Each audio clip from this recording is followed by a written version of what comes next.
আসসালামু আলাইকুম, সবাইকে স্বাগত জানাচ্ছি আমার নতুন ব্লগে। আশা করছি সবাই ভালো আছো। আজকে যাচ্ছি শামসি বাইক কিনতে। তো কোন বাইক নিলাম আর কোন বাইক কিনছি ভিডিওটা দেখো।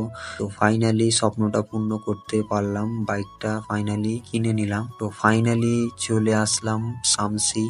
ভিউটা অনেক সুন্দর। এটা হচ্ছে আমাদের ঘাসিরাম মোড় শামসি। এখানে গাড়ি একদম আস্তে চালাবে এবং হেলমেট অবশ্যই ব্যবহার করবে। এটা হচ্ছে চলে গেল চাঁচল আর পিছনে চলে গেল শামসি হাট। এটা দেখতে পাচ্ছ আমাদের শামসি কলেজের মেন গেট। এখানে অবশ্য পড়াশোনা করেছি, আমি ছেড়ে দিয়েছি। তো ফাইনালি চলে আসলাম পালসার শোরুম শামসি। শোরুমে এসে তো দাঁড় করালাম গাড়ি। আর তোমাদেরকে বলে দিই, আমি গাড়ি কিনছি না, আমি এখানে গাড়ি সার্ভিসিং করতে এসেছি।